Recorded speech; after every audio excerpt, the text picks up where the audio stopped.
নমস্কার বন্ধুরা, আমাদের চ্যানেলে তোমাদের সকলকে স্বাগত জানাই। ভারতীয় ইংরেজি লেখকদের মধ্যে অন্যতম উল্লেখযোগ্য নাম রাসিপুরম কৃষ্ণস্বামী আইয়ার নারায়ণ স্বামী। তার জন্ম 1906 সালে ও মৃত্যু 2001 সালে। নারায়ণের সাহিত্য জীবন 60 বছরেরও বেশি সময় ধরে বিস্তৃত ছিল। তার অর্ধ আত্মজৈবনিক 3টি গ্রন্থের মধ্যে অন্তর্ভুক্ত হয় স্বামী and his friends, the bachelor of arts এবং দ্য ডার্ক রুম।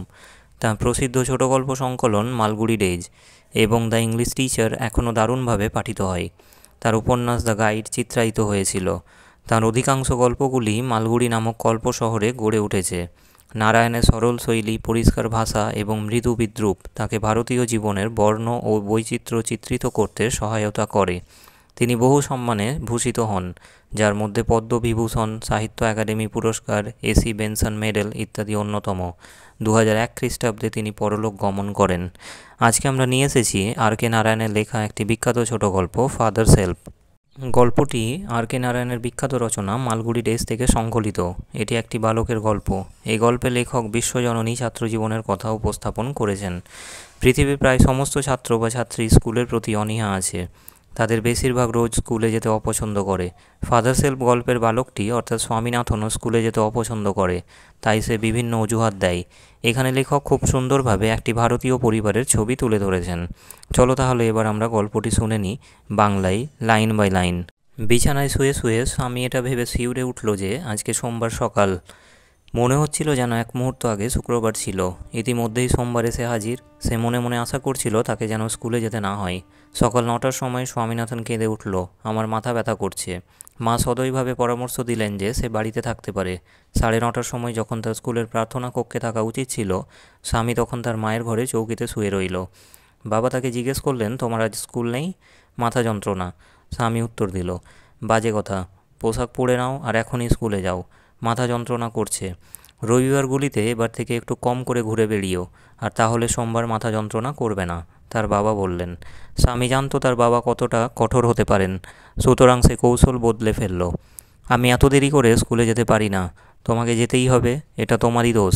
যদি দেরি করে স্কুলে যাই তাহলে শিক্ষক মহাশয় কী ভাববেন বলো তো?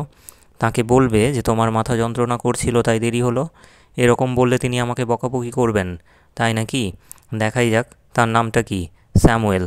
তিনি কি সবসময় ছাত্রদের বকাঝকা করেন? তিনি খুব রাগী মানুষ। বিশেষ করে যে সমস্ত ছাত্র দেরি করে স্কুলে আসে তিনি তাদের উপর ভীষণ রেগে যান। আমি দেরি করে স্যামুয়েলের ক্লাসে যেতে চাই না।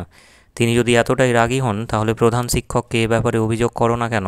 সবাই বলে যে প্রধান শিক্ষক মহাশয়ও নাকি তাকে ভয় করেন, স্বামীনাথন বলল। স্বামীনাথন আশা করেছিল যে এই বলে সে তার বাবাকে বোঝাতে পারবে যে কেন তার আজ একেবারে স্কুলে যাওয়া উচিত নয়। কিন্তু বাবার আচরণ এক অপ্রত্যাশিত মোড় নিল। তিনি প্রস্তাব করলেন স্বামীকে দিয়ে তিনি প্রধান শিক্ষককে একটি চিঠি পাঠাবেন। কোনো প্রতিবাদ করে স্বামী তার বাবার সিদ্ধান্তকে বদলাতে পারল না। স্বামী যতক্ষণে স্কুলে যাবার জন্য প্রস্তুত হলো, বাবা ততক্ষণে প্রধান শিক্ষককে একটা লম্বা চিঠি লিখে ফেললেন। তিনি এটি একটি খামে পুরে তার মুখ বন্ধ করে দিলেন। কী লিখেছ বাবা? স্বামী সব হয়ে জিজ্ঞেস করল। এই তোমার ভাবার বিষয় নয়, এটা প্রধান শিক্ষককে দিয়ে তারপর শ্রেণীকক্ষে যেও। তুমি কি আমাদের শিক্ষক স্যামুয়েলের সম্বন্ধে কিছু লিখেছ? হ্যাঁ, অনেক কিছু লিখেছি। বাবা, তিনি কি করেছেন? ওই চিঠিতেই সব কিছু লেখা আছে, তোমার প্রধান শিক্ষককে দিয়ে দিও। স্কুলে যেতে যেতে স্বামীর মনে হতে লাগলো যে সেই পৃথিবীর সব থেকে খারাপ ছেলে। তার বিবেক তাকে দংশন করতে লাগলো। সে আদৌ নিশ্চিত ছিল না স্যামুয়েলের সম্পর্কে দেওয়া তার বর্ণনা যথার্থ ছিল কিনা। সে অনুভব করলো সে বাস্তব এবং কল্পনাকে মিলিয়ে ফেলেছে। স্বামী রাস্তার পাশে দাঁড়িয়ে পড়ল স্যামুয়েলের সম্পর্কে মনস্থির করার জন্য। সর্বোপরি স্যামুয়েল এতটা খারাপ মানুষ ছিলেন না। তিনি অন্য শিক্ষক মহাশয়দের থেকে বরং বেশি বন্ধুত্বপূর্ণ ছিলেন। স্বামী আরও অনুভব করল যে তার প্রতি স্যামুয়েলের বিশেষ স্নেহ ছিল। বিভ্রান্তিতে স্বামীর মাথা ঘুরতে লাগলো। সে মনস্থির করতে পারল না যে চিঠিতে তার বিরুদ্ধে অভিযোগগুলি তিনি আদৌ যোগ্য ছিলেন কিনা। যত সে স্যামুয়েলের কথা ভাবল তত তার স্যামুয়েলের জন্য কষ্ট হলো। স্যামুয়েলের অনুজ্জ্বল মুখ, পাতলা গোঁফ, নাকামানো দাড়ি এবং হলুদ কোটের কথা ভাবতেই তার মন দুঃখে ভরে গেল। যখন সে স্কুলের গেটে প্রবেশ করলো তার মাথায় একটি বুদ্ধি এলো। চিঠিটা সে দিনের শেষে প্রধান শিক্ষককে দেবে। সারাদিনের মধ্যে স্যামুয়েল এমন কিছু করে ফেলতে পারেন যা চিঠিতে লেখা অভিযোগগুলির সত্যতা প্রমাণ করবে। স্বামী তার শ্রেণীকক্ষের প্রবেশপথে দাঁড়িয়ে রইল। স্যামুয়েল পাটিগণিত পড়াচ্ছিলেন। তিনি স্বামীর দিকে চাইলেন। স্বামী ভাবল যে স্যামুয়েল তাকে খুব বকাবকি করবেন। তুমি আধ ঘন্টা দেরি করে এসেছো, স্যামুয়েল বললেন। আমার মাথা ব্যথা করছিল স্যার, স্বামী বলল। তাহলে তুমি এলে কেন? এই প্রশ্নটি স্যামুয়েলের কাছ থেকেও অপ্রত্যাশিত ছিল। স্বামী বলল, বাবা বললেন যে আমার স্কুল কামাই করা উচিত নয় স্যার। এই কথা শুনে স্যামুয়েলকে খুশি মনে হলো। তোমার বাবা একেবারে ঠিক কথাই বলেছেন। তার মতো আরও পিতামাতাই আমরা চাই। ও বেচারা, স্বামী ভাবল, আপনি জানেন না আপনার কী অবস্থা বাবা করেছেন। ঠিক আছে, তোমার আসনে গিয়ে বসো। স্বামী বসে পড়ল দুঃখের অনুভূতি নিয়ে। সে কখনো স্যামুয়েলের মতো ভালো মানুষ দেখেনি। শিক্ষক মহাশয় তখন বাড়ির কাজ দেখছিলেন। স্বামীর ধারণায় এখনই হচ্ছে সেই সময় যখন স্যামুয়েল সব থেকে বেশি রেগে ওঠেন। কিন্তু আজ স্যামুয়েলকে ভীষণ নম্র মনে হলো। স্বামীনাথন, তোমার বাড়ির কাজ কোথায়? আমি বাড়ির কাজ করিনি স্যার, স্বামী বলল। কেন, মাথা যন্ত্রণা? স্যামুয়েল জিজ্ঞেস করলেন। হ্যাঁ স্যার। ঠিক আছে বসো, স্যামুয়েল বললেন। যখন 4:30 সময় শেষ পিরিয়ডের ঘণ্টা বাজল, স্বামী তার বইগুলি তুলে নিল এবং প্রধান শিক্ষকের ঘরের দিকে এগিয়ে গেল। সে দেখল ঘরটা তালাবন্ধ। পিয়নটি তাকে বলল যে প্রধান শিক্ষক 1 সপ্তাহের ছুটিতে গেছেন। স্বামীনাথন সেখান থেকে দৌড়ে পালিয়ে গেল। যেইমাত্র চিঠিটি নিয়ে সে বাড়িতে প্রবেশ করল, বাবা বললেন, আমি জানতাম তুমি এটি দিতে পারবে না।